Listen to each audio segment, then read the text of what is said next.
আচ্ছা, কলা পাতায় তো আমরা অনেকেই খাবার খাই, কিন্তু পদ্ম পাতায় কি কেউ কখনো খাবার আগে খেয়েছেন?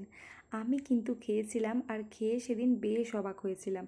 তো তারই একটা ছোট্ট করে স্টোরি তোমাদের এই ভিডিওর মধ্যে শেয়ার করে দেবো। আর খাবারটা দেখতেও কি ইউনিক লাগছে, তাই না? যতটাই কিন্তু সুন্দর দেখতে লাগছে, ঠিক ততটাই টেস্টি এই রেসিপিটা। চলুন দেরি না করে এরকম সুন্দর রেসিপিটা দেখে আসি। সাউথ ইন্ডিয়ান কয়েকটা রেসিপির মধ্যে এই রেসিপিটাও কিন্তু বেশ জনপ্রিয়। এটা কেউ কেউ আপ্পি বলে ডাকে, কেউ আবার পানিয়ারাম বলে বা পাদ্দু নামেও পরিচিত। আর এই রেসিপিটা কিন্তু বাচ্চাদের টিফিন দেওয়ার জন্য একেবারে পারফেক্ট। যতটাই সুন্দর নরম হয় আর ততটাই কিন্তু স্বাস্থ্যকর একটা রেসিপি। তো চলুন আজকে এই আপ্পির একটা ইজি রেসিপি আপনাদের সাথে শেয়ার করি। এটা কিন্তু অনেকে অনেক রকম সবজি দিতে পারে, তবে আমার কাছে যেগুলো ছিল মোটামুটি গাজর, ক্যাপসিকাম, পেঁয়াজ, গ্রিন চিলি এগুলোই আমি চপ করে নিয়েছি। একটা মিনি হ্যান্ড চপারের মধ্যে এরকম ছোট ছোট করে চপ করে নিয়েছি। আর তারপর এই যে ব্যাটারটা ছিল, আমি কিন্তু আজকে এক্সট্রা করে কোনো ব্যাটার বানাইনি। মানে এর আগের দিনে করেছিলাম ইডলি, আর ওই ব্যাটারটা দিয়ে কিন্তু আজকেই আপ্পিটা বানাবো। তবে আপ্পি অনেক রকমভাবে ব্যাটারটা হয়, মানে অনেক সময় সুজি দিয়ে, টক দই দিয়ে হয়। তো আজকে কিন্তু একেবারেই আমি এইরকম ইডলির ব্যাটারের মধ্যে দিয়ে আপ্পিটা বানিয়েছি। সবজিগুলো খুব ভালো করে চপ করে নেওয়ার পর আমি ওই ব্যাটারটার সাথে খুব ভালো করে মিশিয়ে নিয়েছি। আর তারপর এর সাথে দিয়েছিলাম পরিমাণ মতো লবণ, কিছুটা গোলমরিচ গুঁড়ো আর অল্প একটু কাসুরি মেথি। কাসুরি মেথিটা কিন্তু সব সময়ের জন্য হাতে একটু এরকম ক্রাশ করে দেবেন, তাতে করে স্মেলটা খুব সুন্দর আসে। প্লাস এই ব্যাটারটার সাথেও খুব তাড়াতাড়ি অ্যাবজর্ব হয়ে যায়। খুব ভালো করে এটা মিশিয়ে নেওয়ার পর বেশ কিছুক্ষণ রেস্টে রেখে দেবো। মানে প্রায় 5 থেকে 6 মিনিট কিন্তু এরকম ঢাকা চাপা দিয়ে রেখে দেবো, যাতে করে খুব ভালো করে সেট হয়ে যায়। আর সেই সময়টুকুর মধ্যে আমি এখানে একটা ছোট করে ফোড়ন রেডি করে নেব। তো প্রথমে এখানে প্রায় 1 চামচের মতো সাদা তেল দিয়ে একে একে জিরে, সর্ষে, কারি পাতা, মুগ ডাল আর কিছুটা পরিমাণে হিং দিয়ে হালকা একটু এরকম ফ্রাই করে। তবে লক্ষ্য রাখতে হবে ফোড়নটা কিন্তু বেশি না পুড়ে যায়, তাহলে কিন্তু এই ফ্লেভারটা একেবারেই নষ্ট হয়ে যাবে। তো তারপর এখানে ওই ব্যাটারের মধ্যে ওই ফোড়নটা আমি অ্যাড করে দিলাম। আর এখানে কিন্তু বলে রাখি, ডালটা কিন্তু অনেক সময় অড়হর ডাল, বিউলির ডাল বা ছোলার ডাল কিন্তু দিতে পারা যায়। তবে যেহেতু আমার ছেলে ওই বড় দানার ডালগুলো মুখে পড়লে ঠিক পছন্দ করে না, তাই আমি এখানে ছোট সাইজের ওই মুগ ডালটাই দিয়েছিলাম। তবে ফ্লেভারের খুব একটা অদল বদল হবে না। তো যাই হোক, তারপরে এখানে আমি একটা এই আপ্পি প্যান নিয়েছি, তার মধ্যে কয়েক ড্রপ অয়েল দিয়ে খুব ভালো করে একটু ব্রাশ করে নিয়েছি।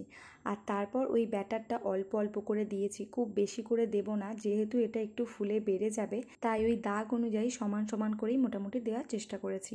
তো তারপর এখানে লো টু মিডিয়াম হিটে প্রায় 5 থেকে 6 মিনিট রেখে দেব। আর তারপর দেখুন 5 থেকে 6 মিনিট পরে কিন্তু মোটামুটি একদিকটা হয়ে গেছে। আর এই যে একটা স্পুন টাইপ স্টিক দেখছেন, এটা কিন্তু এই আপ্পি প্যানের সাথেই দিয়েছিল।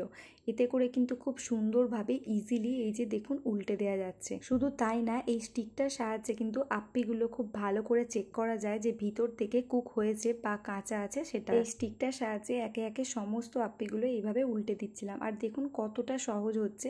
জাস্ট একটু ধার থেকে প্রেসার দিলেই কিন্তু এরকম সুন্দরভাবে আপ্পিগুলো উঠে আসছে। একে একে সমস্ত আপ্পিগুলো এইভাবে উল্টে দেওয়ার পর আমি উপর থেকে আবারও জাস্ট কয়েক ড্রপ তেল দিয়েছি।